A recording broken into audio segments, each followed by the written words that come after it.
رسول مجتبیٰ کہیے محمد مصطفیٰ کہیے، رسول مجتبیٰ کہیے محمد مصطفیٰ کہیے، خدا کے بعد بس وہ ہے پھر اس کے بعد کیا کہیے۔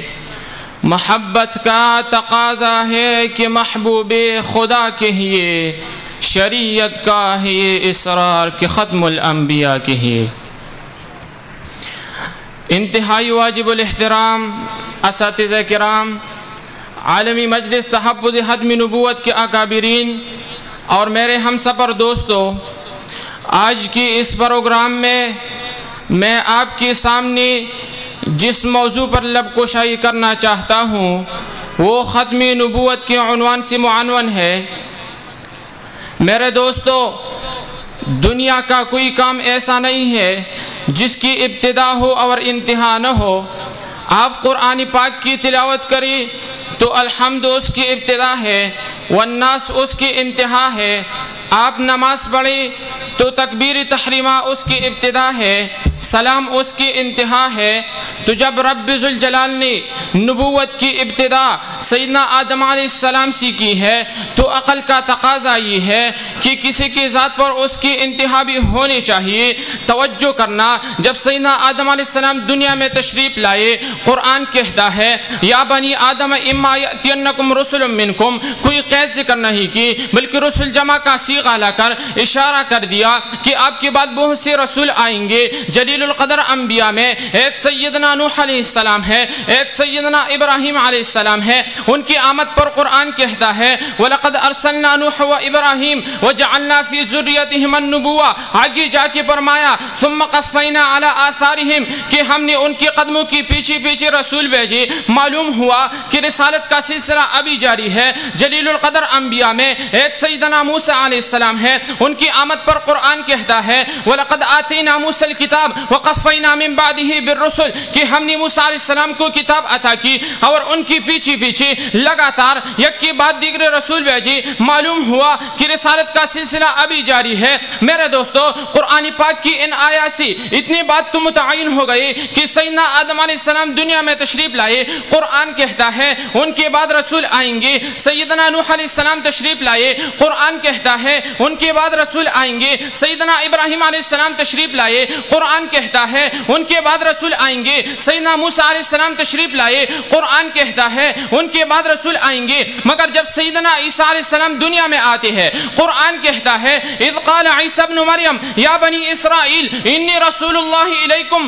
مصدقا لما بین یدی من التوراۃ ومبشرا برسول یأتی من بعد اسمہ احمد۔ لوگوں میرے پاس زیادہ رسول تو نہیں آئیں گے، ہاں ایک آئیں گے، نام بھی بتا دیا، اسمہ احمد۔ جب میرے آقا دنیا میں تشریف لائے، فرمایا انا بشارت عیسیٰ۔ اب رب کا قرآن کہتا ہے ما کان محمد ابا احد من رجالکم ولکن رسول اللہ وخاتم النبیین۔ گویا کہ رب ذوالجلال نے جس نبوت کی ابتدا سیدنا آدم علیہ السلام سے کی تھی، میرے آقا مدنی کریم پہ اس کے انتہا کرتی تو میں کیوں نہ کہوں ہے سراپا اجالا ہمارا نبی، رحمتی حق تعالی ہمارا نبی، جس کا کونین میں کوئی ثانی نہیں ہے، وہ جگ سے نرالا ہمارا نبی، رب کا محبوب ہے، رب کا پیارا نبی، سب سے پیارا نبی ہے ہمارا نبی۔ انبیاء کی کہانی ختم ہو گئی، آخری ہے شمارا ہمارا نبی، اور کوئی نبی نہ قیامت تلک آئے گا، اب قیامت تلک ہے ہمارا نبی۔ میرے دوستو، ہمارے آقا علیہ السلام سے پہلے جتنے بھی نبی آئے، کوئی کسی خاص علاقے کا نبی، کوئی خاص شہر کا نبی، مخصوص وقت تک کے لیے نبی تھے۔ حضرت عیسیٰ علیہ السلام کے بارے میں قرآن کہتا ہے وَرَسُولًا إِلَىٰ بَنِي إِسْرَائِيل، وہ بنی اسرائیل کا نبی ہے۔ مگر میرے آقا کے بارے میں قرآن نے کبھی نہیں کہا کہ آپ صرف مکہ کے نبی ہے، یا آپ صرف مدینہ کے نبی ہے، یا آپ صرف طائف کے نبی ہے، بلکہ رب ذوالجلال نے اپنے بارے میں کہہ دیا الحمدللہ رب العالمین، اور میرے آقا کے بارے میں کہہ دیا وَمَا أَرْسَلْنَاكَ إِلَّا رَحْمَةً لِّلْعَالَمِينَ۔ گویا کہ جہاں تک میری ربوبیت ہے محبوب، وہاں تک تیری رسالت ہے۔ نہیں بلکہ اگر میں یوں کہوں تو بے جانا ہوگا۔ رب ذوالجلال نے فرمایا محبوب جہاں تک مجھ خدا کی خدائی ہے، وہاں تک مصطفیٰ تیرے مصطفی ہے۔ سامعین ذی وقار، یہ ختم نبوت کا مسئلہ کوئی معمولی مسئلہ نہیں ہے۔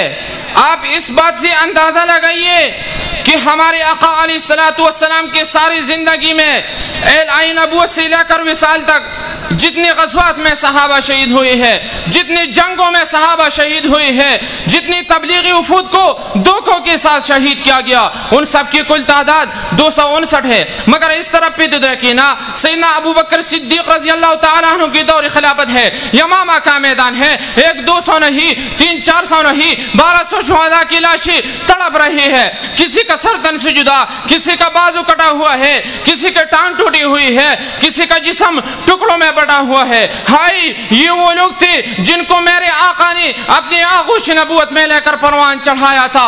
اے افراد ملت اسلامیہ، ان عظیم ہستیوں نے کس مسئلے کے لیے اپنے جانی نچاور کی ہے، کس مسئلے کے لیے اپنے شمشیروں کو بھی نیام کیا ہے، کس مسئلے کے لیے مکہ اور مدینہ سے چلی وہ مسئلہ، ہاں وہ مسئلہ میرا آج کا موضوع، وہ مسئلہ ختم نبوت تھا، جس کے لیے صحابہ کرام مکہ اور مدینہ سے نکل کر یمامہ کے میدان میں پہنچی اور جام شہادت نوش کر کے رہتے دنیا کو یہ پیغام دیا کہ جب تک جسم میں جان رہے تیرا یہ ایمان رہے، صدا رہی ہے تجھ کو یاد، ختم نبوت زندہ باد۔